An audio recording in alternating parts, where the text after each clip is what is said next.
apa kabar? Senang sekali saya Dera Sagita kembali hadir untuk Anda dalam E-Celebrity. Ups, bukan gosip tapi asik. Kalau kita bicara tentang kehidupan pastinya tidak lepas dari suka dan duka ya, cobaan dan juga kebahagiaan. Nah, begitu juga dengan kehidupan para selebriti. Ada cobaan yang dialami oleh dua orang selebriti yang akan membuka pertemuan kita di E-Celebrity kali ini, yaitu pertama cobaan yang dialami oleh Pasha Ungu ya.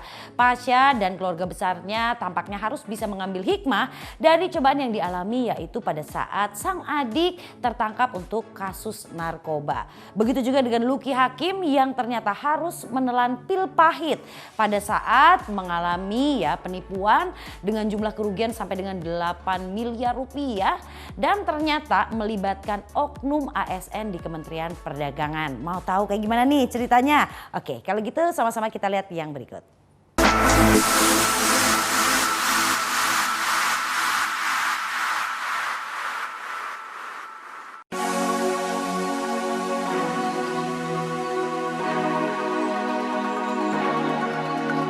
Kebetulan kemarin itu dapat cobaan, kami keluarga tentunya tetap berusaha untuk memberikan support, memberikan dukungan.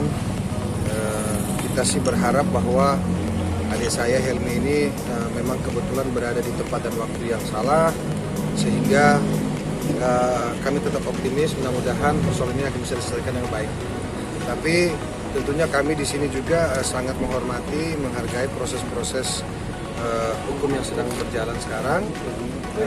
Kami tidak akan melakukan intervensi-intervensi, namun kami berdoa, kami yakin bahwa dengan kesabaran baik dari adik saya sendiri Helmi dan juga keluarga, saya kira akan ada jalan yang baik untuk persoalan ini.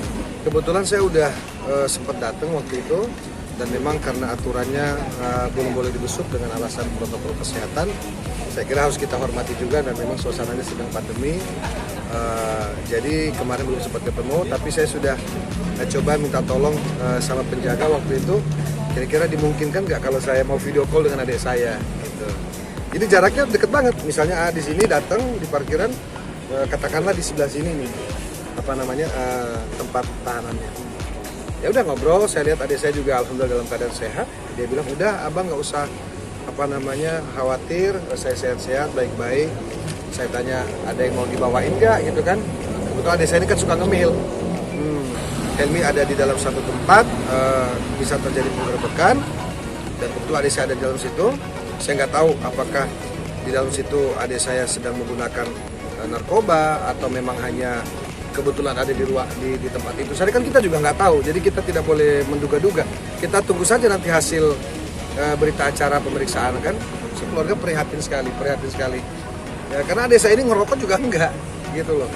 Maksudnya ya hidupnya hari-hari itu selalu kalau nggak olahraga ya ngumpul sama anak-anaknya, sama keluarga gitu kan.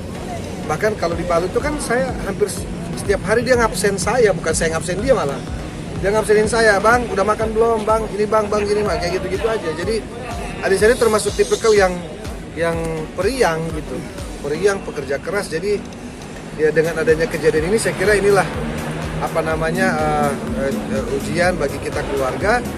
Kita prihatin, kita juga nggak nyangka, tapi kami yakin insya Allah persoalan ini bisa diselesaikan dengan baik tanpa mengesampingkan norma-norma hukum yang ada. Ya kalau kita dengar dari hasil press con sih memang hasil tes urinnya positif. Adik saya ini kan bukan anak kecil juga ya. Maksudnya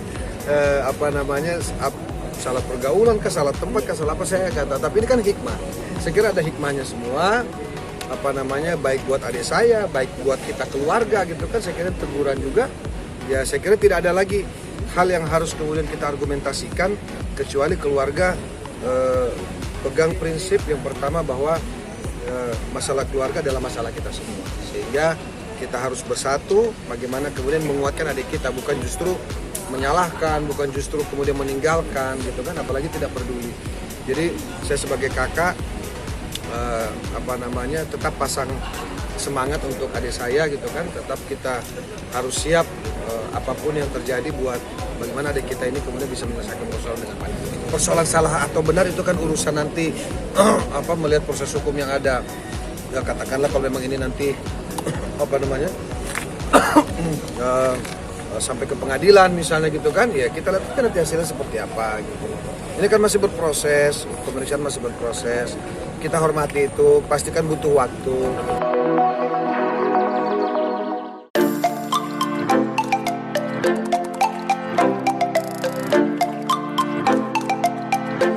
Kebanyakan bahwa dulu beberapa waktu yang lalu ada orang yang namanya Dini, dia melaporkan Mas Luki dengan tuduhan bahwa mencemarkan nama baik dan sebagainya. Namun pada kenyataannya kejadian yang beliau melakukan sayembara pada saat itu memang sekarang Dini itu sudah dijadikan sebagai tersangka dan terdakwa.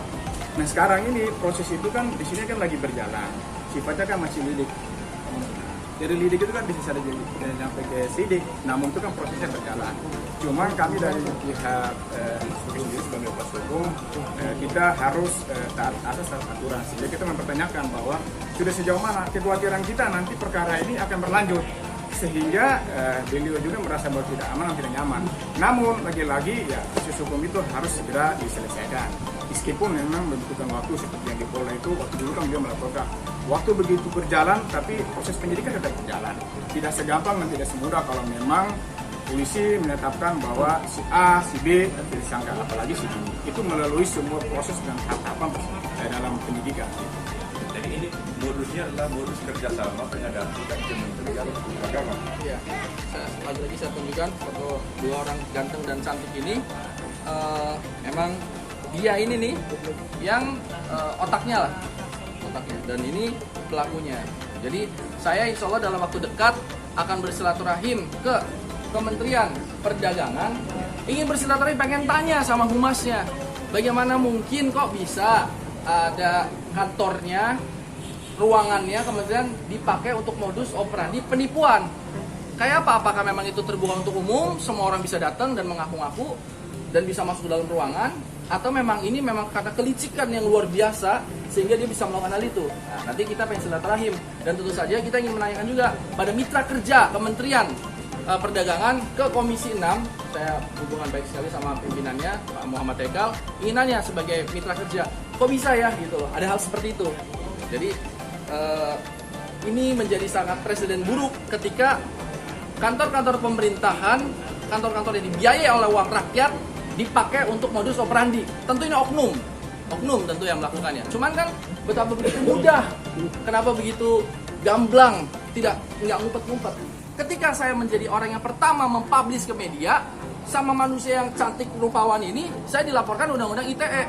Jadi semacam saya merasa ini seperti sindikat oknum-oknum.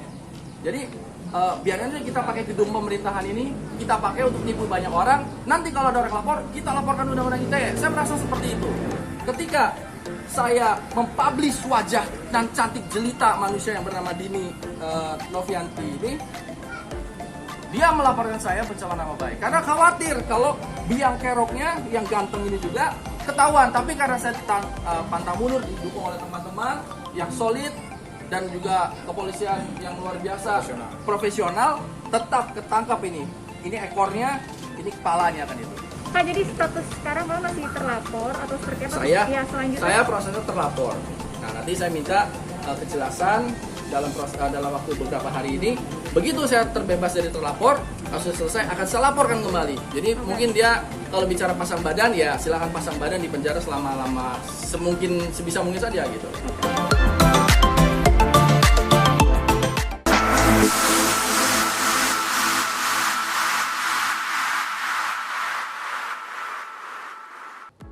Badai pasti berlalu. Yang penting selama kita menjalaninya, kesabaran itu yang nomor satu.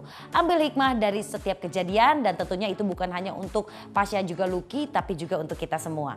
Masih banyak lagi cerita dari selebriti Indonesia dan masih tentunya di E-Celebrity, jadi jangan kemana-mana.